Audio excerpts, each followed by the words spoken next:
નમસ્કાર મિત્રો, કેમ છો? મજામાં? હવે આપણે આજે નવો ટોપિક શરૂ કરવા જઈ રહ્યા છીએ. ચેપ્ટર 4માં આપણે ઓલમોસ્ટ 15 લેક્ચર કાઢેલા છે, બરાબર છે. હવે એના પછીનો ટોપિક સિંગલ ફેઝ ટ્રાન્સફોર્મરનું ટેસ્ટિંગ અને એનું પેરેલલ ઓપરેશન આપણે શરૂ કરવા જઈ રહ્યા છીએ. તો પ્રિવિયસલી કોઈને કંઈ ડાઉટ હોય તો મને મેઇલ કરજો, મેસેજ કરજો અથવા કોમેન્ટ કરજો, તો હું તમારા ડાઉટ સોલ્વ કરી શકીશ. અથવા કોઈ ટ્યુટોરિયલ પ્રોબ્લેમ હોય તો ટ્યુટોરિયલ પ્રોબ્લેમ આપણે બને એટલા સોલ્વ કરીએ છીએ અને એના વિડીયો બનાવીએ છીએ, બરાબર છે. તો હજી જો કોઈને ટ્યુટોરિયલ પ્રોબ્લેમ હોય તો એ સોલ્વ કરજો, બરાબર છે. હવે આપણે નેક્સ્ટ 5th ચેપ્ટરનું સ્ટાર્ટ કરીએ છીએ. 5th ચેપ્ટરમાં પહેલાં તો જોઈશું રેગ્યુલેશન ઓફ ટ્રાન્સફોર્મર, બરાબર છે. ટ્રાન્સફોર્મરનું વોલ્ટેજ રેગ્યુલેશન કોને કહેવાય? તો સૌથી પહેલાં ટ્રાન્સફોર્મરને સેકન્ડરી સાથે જ્યારે લોડ જોડવામાં નથી આવતો ત્યારે એના વોલ્ટેજને શું કહેવામાં આવે છે? નો લોડ વોલ્ટેજ.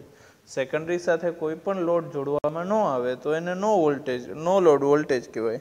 અને એમાં ઉત્પન્ન થતો ઈએમએફ કેટલો હોય છે? તો કે E2 જેટલો, બરાબર છે. અને વોલ્ટેજ કેટલામાં આપવામાં આવે? V2. હવે કોઈ પણ પ્રકારનો રેઝિસ્ટન્સ કે રિએક્ટન્સ હોતો નથી. તો રેઝિસ્ટન્સ કે રિએક્ટન્સ હોતો નથી તો V2 છે એ E2 ની જેટલો જ થશે, કારણ કે સેકન્ડરી સાઈડ લોડેડ છે નહીં, બરાબર છે. લોડ કરંટ વહેતો નથી અને સેકન્ડરી વાઇન્ડિંગમાં રેઝિસ્ટન્સ અથવા રિએક્ટન્સ વોલ્ટેજ ડ્રોપ થતા નથી, બરાબર છે. આ વોલ્ટેજને લોડના ટર્મિનલ વોલ્ટેજ પણ કહેવામાં આવે છે. લોડના ટર્મિનલ વોલ્ટેજ કોઈ પૂછે કેટલા છે તો કે આ વોલ્ટેજ V2, બરાબર છે. એને આપણે કયા ટર્મિનલ વોલ્ટેજ સાથે લખી શકીએ? તો કે E2 સાથે લખી શકીએ, બરાબર છે. હવે આપણે બીજી વાર ટ્રાન્સફોર્મરને લોડેડ કન્ડિશનમાં જોઈએ છીએ. ટ્રાન્સફોર્મરને લોડેડ કન્ડિશનમાં જોઈએ તો ટ્રાન્સફોર્મરના લોડ કનેક્ટ કરવામાં આવે, બરાબર છે, ટ્રાન્સફોર્મર ઉપર. તો લોડ કરંટ પસાર થાય અને રેઝિસ્ટન્સ વધે, રિએક્ટન્સ વધે, એના લીધે લોસીસ જશે. તો એ લોડ ઓછો મળશે, વોલ્ટેજ ઓછો મળશે. આમ સેકન્ડરીમાં મળતો વોલ્ટેજ એને શું કહેવાય? ફૂલ લોડ કરંટ કહેવામાં, ફૂલ લોડ વોલ્ટેજ અને ફૂલ લોડ કરંટ કહેવામાં આવે છે. એને શું કહેવામાં આવે છે? Terminal voltage secondary સાઈડના.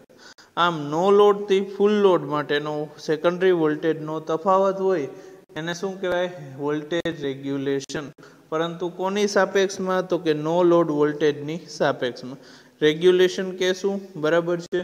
V02 -V2 upon V02, બરાબર છે.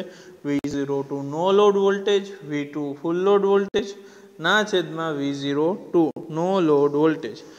કોઈ પણ રેગ્યુલેશનનો યુનિટ ન હોય તો એને આપણે પર્સન્ટેજમાં દર્શાવવાનું થાય. તો પર્સન્ટેજ ઓફ વોલ્ટેજ રેગ્યુલેશન બરાબર શું થાય? તો કે V02 -V2 divided by V02 multiplied by 100, બરાબર છે. V02 ની વેલ્યુ અહીંયા મેક્સિમમ હશે, બરાબર છે. હવે V2 ની વેલ્યુ ઓછી હશે, બરાબર છે. નો લોડથી ફૂલ લોડ થવા માટે ઇનપુટ વોલ્ટેજ કોન્સ્ટન્ટ રાખવામાં આવે છે, બરાબર છે. કારણ કે આપણે એમાં લોડના ફેરફારની અસર જોવી છે. હવે નો લોડ હોય કન્ડિશન ત્યારથી ફૂલ લોડ થાય તો લોડના ફેરફાર વોલ્ટેજ ઇનપુટ વોલ્ટેજ કોન્સ્ટન્ટ રાખવામાં આવે. એના ઉપરથી એને ફૂલ લોડના ફેરફારની અસર જોઈ છે. ઉપરના સમીકરણમાં V02 ને બદલે શું લખ્યું? પહેલાં જ આપણે કીધું E2 લખીએ. શું કામ? કારણ કે રેઝિસ્ટન્સ નથી, રિએક્ટન્સ નથી. હવે કોઈ પણ મોટર હોય કે જનરેટર હોય, બરાબર છે, એમાં તમને ખબર જ હશે V = E ± IX અથવા IR, clear? Plus or minus આ રિલેશન હોય છે કોઈ પણ ઇલેક્ટ્રિકલ ઇક્વિપમેન્ટમાં, બરાબર છે. ચાહે वो મોટર હોય, જનરેટર હોય, પરંતુ અહીંયા R અને X ની વેલ્યુ 0 છે તો V02 બરાબર E2 થાય. માટે વોલ્ટેજ રેગ્યુલેશન માટે નો લોડ સેકન્ડરી વોલ્ટેજનો આધાર લીધો. ઘણીવાર આના બદલે ફૂલ લોડ સેકન્ડરી વોલ્ટેજનો પણ આધાર લેવામાં આવે છે. આવા સંજોગોમાં પર્સન્ટેજ ઓફ વોલ્ટેજ રેગ્યુલેશન બરાબર શું થશે? V02 -V2 divided by V2, બરાબર છે. ફૂલ લોડ સેકન્ડરી વોલ્ટેજનો પણ આધાર લેવામાં આવે છે. घणा संजोगोमां बराबर छे। कोने आधार लेवामां आवे एना उपरथी वोल्टेज रेग्युलेशन आपणे डिफाइन करी सकीए बराबर छे। रेग्युलेशन बंने फॉर्म्युला साची है। पहला फॉर्म्युला में कोनी सापेक्ष में लेवामां आव्युं हतुं नो लोड वोल्टेज नी सापेक्ष में, बीजी फॉर्म्युला में फूल लोड वोल्टेज सापेक्ष में बराबर है। हवे आमां एक स्पेशियलाइजेशन कीधुं छे कि पहली फॉर्म्युला नो लोड वोल्टेज नी सापेक्ष में जे रेग्युलेशन ल्यो एने शुं कहेवामां आवे छे तो कि रेग्युलेशन डाउन कहेवामां आवे छे। अने बीजी फॉर्म्युला कि जेमां आपणे सेकंडरी फूल लोड टर्मिनल वोल्टेज छेदमां लीधा एनाथी मळता रेग्युलेशन ने शुं कहेवामां आवे छे तो कि रेग्युलेशन अप कहेवामां आवे छे। आ वस्तु अहींया खास ध्यान राखजो, रेग्युलेशन डाउन अने रेग्युलेशन अप बराबर छे। कारण के प्रथम फॉर्म्युला थी शोधेल रेग्युलेशन बीजी फॉर्म्युला थी शोधेल रेग्युलेशन करता ओछुं आवशे। एनुं कारण मित्रों एवुं छे कि ज्यारे दर्शाववामां न आवेल होय त्यारे फूल लोड टर्मिनल वोल्टेज नी सापेक्षे वस्तु लेवी बराबर छे। जो जेम रेग्युलेशन नो आंकड़ो नानो तेम ट्रांसफॉर्मर सारूं कहेवाय, कारण के ओछामां ओछो अंक वोल्टेज ड्रॉप दर्शावे छे। हवे रेग्युलेशन में जेटलो तफावत आवशे एटलो आपणा ट्रांसफॉर्मर नो वोल्टेज ड्रॉप वधारे, एटलो आपणुं रेजिस्टन्स अने रिएक्टन्स नी असर वधारे। एटले आपणे ट्रांसफॉर्मर सारूं क्युं कहेवाय तो कि जेने ट्रांसफॉर्मर नो वोल्टेज रेग्युलेशन नो अंक एकदम नानो आवे, जेनुं वोल्टेज रेग्युलेशन नो तफावत एकदम नानो आवे ए पर्सेंटेज में ज आववानो छे एने आपणे शुं कहीशुं सारूं ट्रांसफॉर्मर आपणी भाषामां कहीशुं। हवे आपणे अहींया बे फॉर्म्युला जोया बराबर छे। बे फॉर्म्युला जोया तो एना उपरथी आपणे पर्सेंटेज ऑफ वोल्टेज रेग्युलेशन कोनुं सारूं कहेवाय तो कि पर्सेंटेज ऑफ वोल्टेज रेग्युलेशन जे फॉर्म्युला सेकंड फॉर्म्युलानो ज उपयोग करशुं बराबर छे। ज्यारे कोई आपणे ચોખવટ ना करेली होय कि सेकंड वोल्टेज रेग्युलेशन कई रीते मेळववुं तो आपणे सेकंड फॉर्म्युलानो ज उपयोग करशुं बराबर छे। हवेनो टॉपिक जे छे नेक्स्ट एप्रोक्सिमेट वोल्टेज ड्रॉप अने वोल्टेज रेग्युलेशन। हवे ट्रांसफॉर्मरनो एप्रोक्सिमेट वोल्टेज ड्रॉप जाणवाथी रेग्युलेशन सहेलाईथी जाणी शकाय छे बराबर छे। हवे नेक्स्ट जे स्लाइड है एमां वेक्टर डायग्राम दर्शावेल छे। Vector diagram secondary side refer करेल छे। हवे मित्रों आना पहेलाना चेप्टर में आपणे प्राइमरी साइड ट्रांसफॉर्मर ने रिफर करता, सेकंडरी साइड रिफर करता, एना उपरथी ट्रांसफॉर्मर नी इक्विवेलेंट सर्किट ड्रॉ करता बराबर छे। आ बधुं तमे भणी गया छो। हवे अहींया एक डायरेक्शन लीधेली छे जो ओ ए बराबर सेकंडरी टर्मिनल वोल्टेज जेने V2 तरीके रेफरन्स लीधेल छे। आपणे वन बाय वन जोईए। ओ ए क्या छे तो कि आ ओ ए बराबर सेकंडरी टर्मिनल वोल्टेज एने शुं कीधुं V2 बराबर छे। आ भाग सेकंडरी टर्मिनल वोल्टेज एने रेफरन्स तरीके लीधुं बराबर छे। हवे आपणे शुं कहीए ओके लोड करंट I2 जेने वोल्टेज V2 करता ∅0 एंगल थी पाछळ छे अने cos ∅2 ए लोड नु पावर फैक्टर छे। हवे V2 अने I2 वच्चेना एंगल ने शुं कहेशुं आपणे cos ∅2 आ V2 छे बराबर छे। आ आपणो करंट I2 छे बराबर छे। ए बे वच्चेना एंगल ने आपणे शुं कहेशुं ∅2 बराबर छे अने एनी वेल्यू ओके छे बराबर छे अने cos ए लोड नो पावर फैक्टर छे। क्लियर। आ एक्जाम्पल में आ डायग्राम नो स्क्रीनशॉट लई लो अथवा बुक में तमारी बुक में ड्रॉ कर नाखो, पछी हूँ जणावीश के कई रीते करवुं छे। हवे आनी पेरेलल लाइन ड्रॉ करो। हवे आ छे ओ के एनी पेरेलल लाइन क्या ड्रॉ करवानी छे अहींया ज्यां V2 पूरो थाय ने त्यां तो मळशे शुं आपणने I0 to R2 बराबर छे केम के एटलो वोल्टेज ड्रॉप अहींया थशे बराबर छे। अहींया અહીંથી સ્ટાર્ટ કરીને અહીંયા પૂરી કરવાની છે। પેરેલલ લાઈન ડ્રો કરવા માટે એટલા જ એંગલની લાઈન અહીંયા ડ્રો કરવી બરાબર છે। એ લાઈન ડ્રો કરી નાખી। હવે એનાથી 90 ના એંગલે કારણ કે રેઝિસ્ટન્સ અને રિએક્ટન્સ બે એકબીજાથી 90 ના એંગલે હોય છે બરાબર છે। એનાથી 90 ના એંગલે I2 X2 ડ્રો કરો તો 90 ના એંગલ આ થશે, એનાથી 90 નો એંગલ ડ્રો કર્યો તમે બરાબર। आ 90 નો एंगल थयो बराबर छे। तो बी सी ड्रो करो। लाइन ए बी ड्रो कर्યું, પછી લાઇન એ બી શું છે તો કે I02 R02 resistive voltage drop. હવે લાઇન બી સી ડ્રો કરો, શું છે તો કે I02 X02। હવે આ બેયનું શું લેવાનું છે મિત્રો, તમારે રિઝલ્ટન્ટ લેવાનો છે। એ શું થશે I2Z02 થશે, સોરી I2Z02 થશે, બરાબર છે। હવે તમારે શું કરવાનું છે તો કે એક સેન્ટર લેવાનું છે, એ સી નો મધ્યમ પોઈન્ટ લેવાનો છે, બરાબર છે, અને આ ચાપ ડ્રો કરવાની છે। હવે આપણે સ્ટેપ બાય સ્ટેપ, પહેલાં તમે આ ડાયાગ્રામ ડ્રો કરી લ્યો, આનો સ્ક્રીનશોટ લઈ લ્યો, આ સ્ક્રીનશોટને સેવ કરી લ્યો, બરાબર છે। આ સ્ક્રીનશોટ સેવ કરી લીધો પછી આપણે જોઈએ, બરાબર છે। અહીંયા આપણે સ્ક્રીનશોટ જોવો પડશે, સ્ક્રીનશોટ જોયો। હવે એ બી શું છે તો કે રેઝિસ્ટર્સમાં થતો વોલ્ટેજ ડ્રોપ છે, પ્રતિરોધમાં થતો વોલ્ટેજ ડ્રોપ છે। એ બી શેના ફેઝમાં હશે તો કે કરંટ I2 ના ફેઝમાં હશે, બરાબર છે। હવે બી સી આપણે શું કીધું હતું કે રિએક્ટન્સમાં થતો વોલ્ટેજ ડ્રોપ છે, એ I2 કરતાં 90 અંશ આગળ છે, બરાબર છે, I2 થી 90 અંશ આગળ છે, બરાબર છે। હવે એ સી શું છે તો કે રેઝિસ્ટન્સ અને રિએક્ટન્સ નો રિઝલ્ટન્ટ છે, એની વેલ્યુ કેટલી છે I2Z02। હવે આનો સેકન્ડરી લોડ વોલ્ટેજ, તો શું કરશું, પહેલાં તો સેકન્ડરી વોલ્ટેજ મેળવવો હોય તો કે પહેલાં ઓ એ, પછી એ બી, પછી બી સી, આટલું તો સેકન્ડરી વોલ્ટેજ થશે જ। તો જોઈએ સેકન્ડરી વોલ્ટેજ શું થશે, ઓ એ પ્લસ એ બી પ્લસ બી સી બરાબર ઓ સી, એને નો લોડ સેકન્ડરી વોલ્ટેજ કહેવાય, બરાબર છે। હવે અહીંયા આપણે કોઈ લોડ લગાડેલો નથી, બરાબર છે।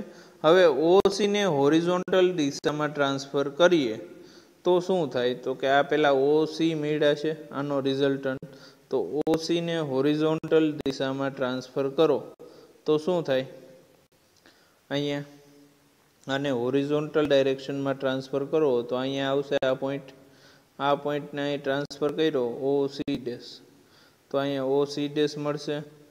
ઓ સી ડેશ બરાબર શું થશે, ઓ સી ડેશ બરાબર V02, અને એન સી ડેશની કિંમત ઘણી નાની છે તો શું થશે, એન સી ડેશની કિંમત નાની છે માટે ઓ સી ડેશને ઓ એન જેટલું ગણી શકાય, એટલે અહીંયા એપ્રોક્સિમેટ વેલ્યુ લીધી છે।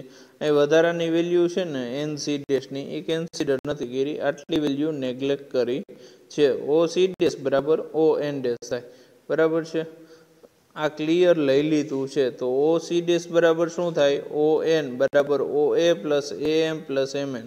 અહીંયા જુઓ મિત્રો ઓ સી ડેશ તો કે આ આખી પટ્ટી, બરાબર, આમાં શું કેનો સરવાળો થશે પેલો તો કે આ ઓ એ નો, બરાબર, અહીં સુધી આવશે ઓ એ, બરાબર છે। પછી બીજું કયું ટર્મિનલ છે એ એમ, તો અહીં સુધી આવશે આ એ એમ, પછી એમ એન અહીં સુધી આવશે એમ એન, તો આ વસ્તુ થઈ મિત્રો, તો M N O C dash બરાબર એમ એન, ક્લિયર। તો આ હતો વેક્ટર ડાયાગ્રામ। હવે આના ઉપરથી તારણ શું લઈશું મિત્રો, તારણમાં એવું લેવાનું છે કે ઓ સી ડેશ બરાબર, આ તો આપણે પ્રીવિયસલી કરી લીધું। હવે ટ્રાયેંગલ એ એમ બીમાં બરાબર cos phi 2 નું ઇક્વેશન મૂકશું, તો ટ્રાયેંગલ ડ્રો કરવો પડશે ને મિત્રો, તો ટ્રાયેંગલમાં શું છે એ એમ બી, એકવાર જોઈ લઈએ, એ એમ બી, અહીંયા આ બે વચ્ચે cos phi 2 નો એંગલ છે, બરાબર છે। તો પ્રીવિયસલી આપણે ડ્રો કરી નાખીએ ટ્રાયેંગલમાં એ એમ બી, બરાબર છે, એ એમ બી, અહીંયા cos phi 2, તો એ એમ બરાબર શું થશે cos phi 2 બરાબર સામેની બાજુ પાસેની બાજુ છેદમાં કર્ણ, તો तो कर्ण ए क्यो छे ए बी छे तो के हाँ ए बी कर्ण छे तो पासेनी बाजू ए एम छे तो ए एम बराबर शुं थशे ए बी cos फाई 2 बराबर छे क्लियर। तो ए एम बराबर ए बी नी वेल्यू शुं छे ए बी नी वेल्यू प्रीवियसली जोवी पड़शे तो के शुं छे I2R02 cos फाई 2। हवे नेक्स्ट ट्रायंगल लेवानो छे एमां पण sin फाई 2 बराबर sin फाई 2 मां आमां कई किंमत लेवानी छे सामेनी बाजू छेदमां कर्ण बराबर छे तो सामेनी बाजू कई छे तो के BD बराबर छे कर्ण कयो छे तो के BC ट्रायंगल क्यो लीधो BCBD बराबर अहींया C अहींया B अहींया D बराबर छे। हवे अहींया 5 2 तो अहींया 5 2 बराबर sin फाई 2 बराबर सामेनी बाजू छेदमां कर्ण तो के कयो थशे कर्ण सामेनी बाजू BD छेदमां कर्ण BC बराबर sin फाई 2 અને mn बराबर BD कीधा तो mn बराबर शुं थई गयुं अहींया BD ની જગ્યાએ આ ઇક્વેશન માં શું લખ્યા અહીંયા mn બરાબર BC sin फाई 2 ક્લિયર। તો BC ની જે વેલ્યુ શું છે તો કે I2x02 into sin phi 2 mn ની વેલ્યુ બરાબર છે અહીં સુધી આ ક્લિયર તો કે હા બરાબર છે। તો આનો એકવાર સ્ક્રીનશોટ લઈ લો અને આ લખી લો।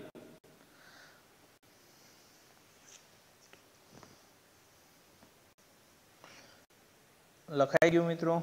હવે પછી આપણે નેક્સ્ટ જોઈએ તો કે OA બરાબર શું થાય આ બધું શેના માટે કર્યું તો કે ON ની વેલ્યુ મેળવવા માટે પહેલા AM ની વેલ્યુ મેળવી અહીંયા જુઓ OC ડેશ બરાબર ON કર્યા આપણે OC ડેશ બરાબર OA ની વેલ્યુ છે V ની છે AM ની નહોતી MN ની નહોતી તો આપણે કઈ રીતે મેળવીએ ટ્રિગોનોમેટ્રી થી તો AM ની ને MN ની વેલ્યુ મેળવી લીધી તો OA ની વેલ્યુ શું થશે તો કે OA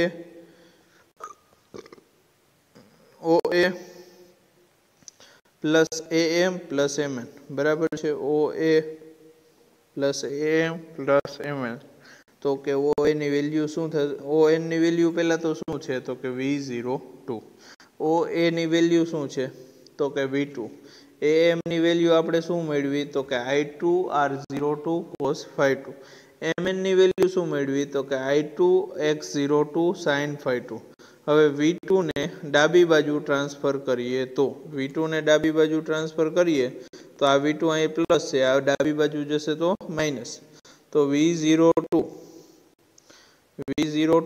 minus V2 બરાબર I2R2 cos फाई 2 અને I2x2 sin फाई 2 માટે ઉપરનું સમીકરણ એ એપ્રોક્સિમેટ વોલ્ટેજ ડ્રોપ દર્શાવે છે।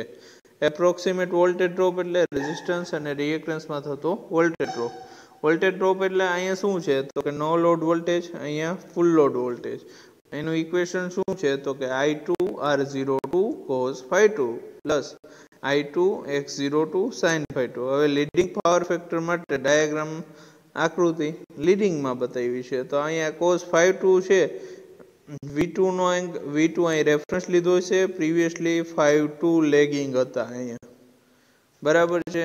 હવે લીડિંગ પાવર ફેક્ટર માટેની આકૃતિ છે અહીંયા V રેફરન્સ લીધો છે જુઓ હવે કરંટ I2 અહીંયા લીધા છે તો કે I2 અહીંયા cos फाई 2 ડ્રો કરી નાખીએ આપણે બરાબર છે ડ્રો કર્યું। હવે આ તો V2 લઈ લીધા હવે અહીંથી આને પેરેલલ અહીંયા લાઈન ડ્રો કરવાની બરાબર છે આ વસ્તુ શું થશે I2R02 બરાબર છે એનાથી 90 ના એંગલે I2x02 ડ્રો કરવાની બરાબર છે એ થશે રેઝિસ્ટન્સ પહેલા રિએક્ટન્સ નો વોલ્ટેજ ડ્રોપ પહેલા તો ક્લિયર કરી દઈએ સૌથી પહેલા શું ડ્રો કરવાનું છે તો કે વોલ્ટેજ 1 by 1 કલર લાઈન થી ડ્રો કરીએ બરાબર છે તો કે પહેલા V2 ડ્રો કરવાના છે ક્લિયર પહેલા આ સ્ક્રીનશોટ લઈ લો V2 ડ્રો કરી નાખ્યા હવે એનાથી 5 એંગલ શું ડ્રો કરવાનું છે કરંટ પણ અહીંયા લીડિંગ છે તો આ બેના વચ્ચેનો એંગલ થયો હવે અહીંથી આ આને પેરેલલ અહીંયા ડ્રો કરવાનું છે અહીંયા પૂરું થઈ જાય ત્યાંથી આ વસ્તુ થઈ રેઝિસ્ટન્સ નો વોલ્ટેજ ડ્રોપ I2R02 ડ્રો થઈ ગયો એનાથી 90 ના એંગલે I2X02 ડ્રો કરવાના છે, ખબર જ છે, પ્રીવિયસલી આપણે ડ્રો કર્યું હતું. એના પછી આ બેનો રિઝલ્ટન્ટ શું થશે તો કે આ, બરાબર છે, આ બેનો રિઝલ્ટન્ટ આ થશે, બરાબર. રિઝલ્ટન્ટ થયો I2X02, બરાબર છે, આ રિઝલ્ટન્ટ થયો. તો આના ઉપરથી શું સાબિત કરી શકાય, આ બધું લખ્યું, પણ અહીંયા આ વખતે આપણે પ્રોસિજર કંઈ કીધી નથી, ડાયરેક્ટ કીધું છે OC બરાબર OC ડેશ બરાબર ON બરાબર V02 અહીં બતાવી દીધા. તો V02 બરાબર શું થાય તો કે ON, એને એક્સ અક્ષ ઉપર ડાયડા. તો ON બરાબર શું છે પહેલાં તો એ જુઓ, તો કે OA પ્લસ AM, પહેલાં આખું લઈ લીધું, માઇનસ NM બાદ કરી દીધું, બરાબર. આ આપણે બાદ કરવાનું છે. પહેલાં તો આખું લઈ લીધું, બરાબર, OA માઇનસ આ NM બાદ કરી દીધું આપણે, બરાબર છે. તો V02 ની કિંમત મૂકી દઈએ આપણે,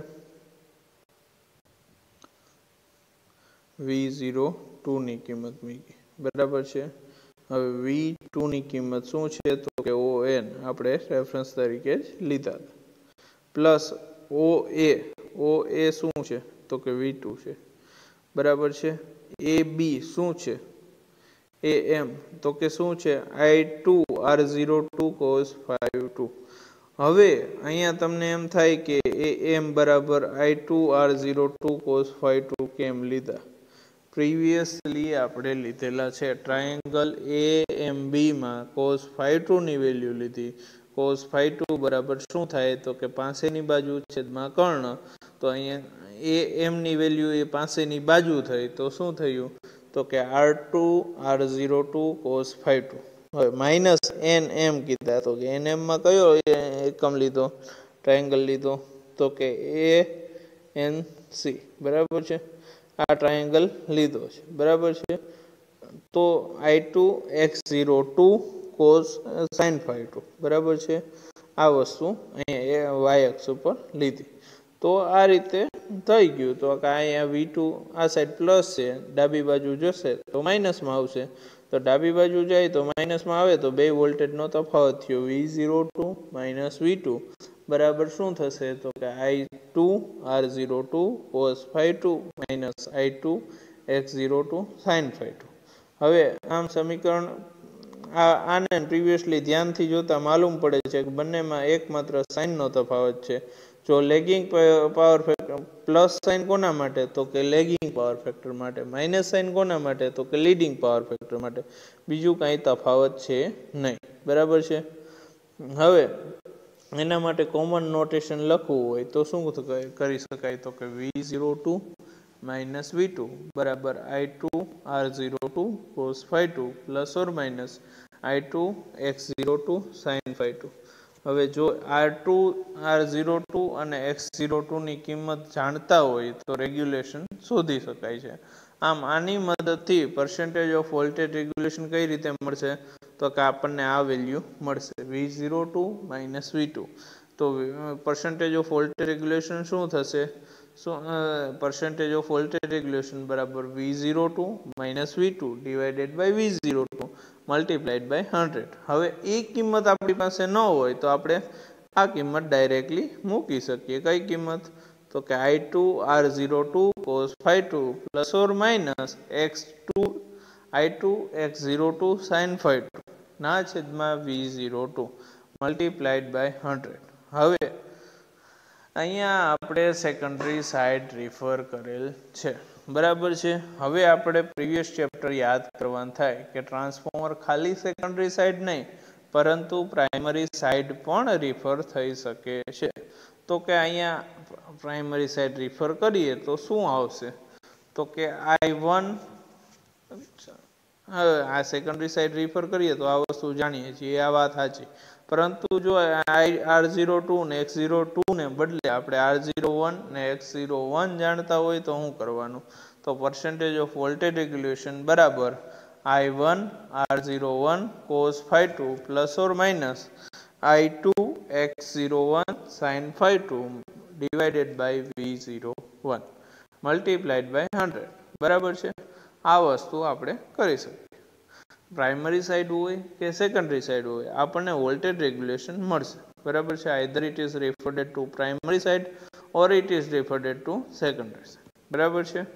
તો આ હતું પર્સન્ટેજ ઓફ વોલ્ટેજ રેગ્યુલેશન બરાબર છે.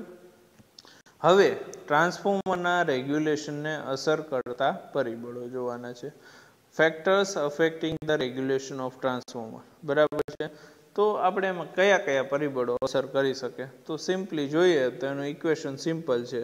પર ટ્રાન્સફોર્મરનું વોલ્ટેજ રેગ્યુલેશન બરાબર no load secondary voltage minus full load secondary voltage છેદમાં no load secondary voltage multiplied by 100 બરાબર છે. ન્યુમેરેટર એ ફૂલ લોડ ઉપર થતો વોલ્ટેજ ડ્રોપ છે.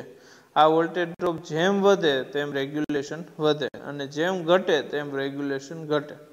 ન્યુમેરેટર શું છે તો કે ફૂલ લોડ ન્યુમેરેટર એટલે અંશમાં શું વસ્તુ છે ફૂલ લોડ ઉપર થતો વોલ્ટેજ ડ્રોપ છે બરાબર છે.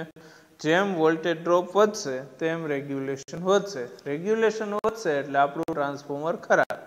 રેગ્યુલેશન ઓછું એટલે આપણું ટ્રાન્સફોર્મર સારું બરાબર છે. હવે આ વોલ્ટેજ ડ્રોપ શેના લીધે થાય છે તો કે આ વોલ્ટેજ ડ્રોપ પ્રાઇમરી વાઇન્ડિંગના પ્રતિરોધ R1 અને સેકન્ડરી વાઇન્ડિંગના પ્રતિરોધ R2 ના લીધે અને પ્રાઇમરી વાઇન્ડિંગના લીકેજ રિએક્ટન્સ X1 અને સેકન્ડરી વાઇન્ડિંગના લીકેજ રિએક્ટન્સ X2 ના લીધે થાય છે. આમ રેગ્યુલેશન કોના ઉપર આધાર રાખે તો કે કોના ઉપર આધાર રાખશે એક રેઝિસ્ટન્સ અને બીજું રિએક્ટન્સ. રેઝિસ્ટન્સમાં બે ભાગ પડશે રેઝિસ્ટન્સ ઓફ પ્રાઇમરી વાઇન્ડિંગ બરાબર છે resistance R1 resistance of secondary winding R2. હવે લીકેજ રિએક્ટન્સમાં બે ભાગ પડશે leakage reactance of primary winding X1 leakage reactance of secondary winding X2 બરાબર છે. R1 R2 X1 X2 બરાબર છે. એટલું ધ્યાન રાખવું જરૂરી છે કે R1 R2 X1 અને X2 ની કિંમત જ્યારે ટ્રાન્સફોર્મરની ડિઝાઇન થાય છે ત્યારે નક્કી થઈ જાય છે. એટલે કે જ્યારે ટ્રાન્સફોર્મર બની જાય ત્યારે R1 X1 R2 X2 માં કોઈ ફેર થતો નથી.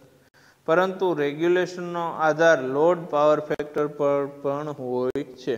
કારણ કે ટ્રાન્સફોર્મરમાં થતો voltage drop I2 R02 cos 52 અને I2 X02 sin 52 પરથી દર્શાવી શકાય છે. આમ આને રેગ્યુલેશન પાવર ફેક્ટર પણ આધાર રાખે છે.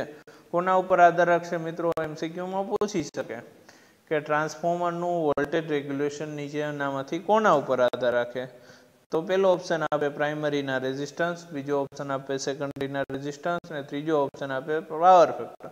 ઉપરના તમામ ચોથો ઓપ્શન તોય સાચું. Leakage reactance of primary winding leakage reactance of secondary winding resistance of primary winding resistance of secondary winding અને પાવર ફેક્ટર તો પણ સાચું.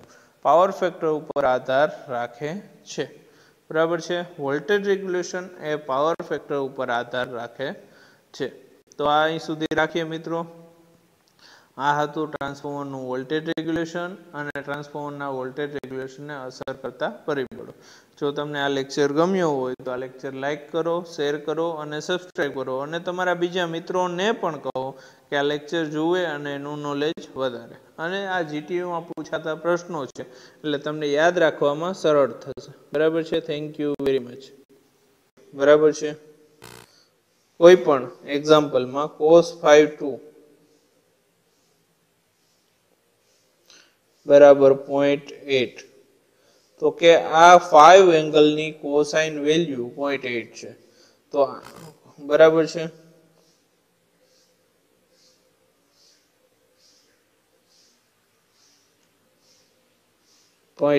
બરાબર છે. હવે આના ઉપરથી કેમ મેળવો તો કે 5 બરાબર cos ઇન્વર્સ 0.8 બરાબર છે. આ વેલ્યુ તમને મળશે કેલ્ક્યુલેટરમાં મળશે. આના પરથી sin 5 કેલ્ક્યુલેટરમાં મળી જશે બરાબર છે. સ્પેશિયલી ઘણા વિદ્યાર્થીનો ક્વેશ્ચન હતો કે cos 52 ઉપરથી sin 52 કઈ રીતે મળે આપણે સમજાવ્યું બરાબર છે. તો I2 ની વેલ્યુ તમારી પાસે છે 30.04, R2 ની 0.04 પ્લસ ઓર માઇનસ બરાબર છે 0.8. અહીંયા લેગિંગ પાવર ફેક્ટર છે બરાબર છે. હવે અહીંયા પ્લસ ઓર માઇનસ આવશે, પ્લસ ઓર માઇનસ સાઇન અહીંયા નહીં આવે, અહીંયા મલ્ટીપ્લાઇડ સાઇન આવશે બરાબર છે. અહીંયા પ્લસ ઓર માઇનસ આવશે કેમ કે I2 R2 cos phi2 plus or minus I2 x02 sin phi2 એટલે અહીંયા બુકમાં તમારે ભૂલ આપેલી છે બરાબર છે. અહીંયા મલ્ટીપ્લિકેશન જ આવશે પ્લસ ઓર માઇનસ. હવે લેગિંગ પાવર ફેક્ટર હોય તો માઇનસ કરવાનું, લીડિંગ પાવર ફેક્ટર હોય લેગિંગ પાવર ફેક્ટર હશે તો પ્લસ કરવાનું, લીડિંગ હશે તો માઇનસ કરવાનું. ક્લિયર છે? હા, રેડી. તમને ઇક્વેશન આવડી ગયું. ઉપરના ઇક્વેશનમાં ડાયરેક્ટ 30.04 x2 ની વેલ્યુ 0.858 sin phi2 ની વેલ્યુ મૂકી દો છેદમાં V02 આપણને કેટલા આપેલા છે? નો લોડ વોલ્ટેજ 230 વોલ્ટ ક્યાં આપેલા છે? ટ્રાન્સફોર્મરના વોલ્ટેજ રેશિયોમાં 1100 ના છેદમાં 230 એટલે કે no load secondary voltage multiplied by 100 છે ને મિત્રો. એકદમ ઈઝી. તમને કરંટ મળી જાય, રેઝિસ્ટન્સ મળી જાય, વોલ્ટેજ મળી ગયા. રેડી? ઇક્વેશનમાં મૂકી દો. પરંતુ અહીંયા એક ક્વેશ્ચનમાં શું કીધું જુઓ જોઈએ, 0.8 લેગિંગ પાવર ફેક્ટર ને 0.8 લીડિંગ પાવર ફેક્ટર, એની કશું ચેન્જ નથી કીધું. હવે આપણે પ્રીવિયસ લેક્ચરમાં જ જોયું હતું કે લેગિંગ પાવર ફેક્ટર હોય તો સરવાળો આવશે, લીડિંગ પાવર ફેક્ટર હોય તો બાદબાકી આવશે. તો આ ઇક્વેશન જુઓ, આ ઇક્વેશન અને આ ઇક્વેશન, આ ઇક્વેશન ને આ ઇક્વેશન જુઓ જી શું ચેન્જ છે.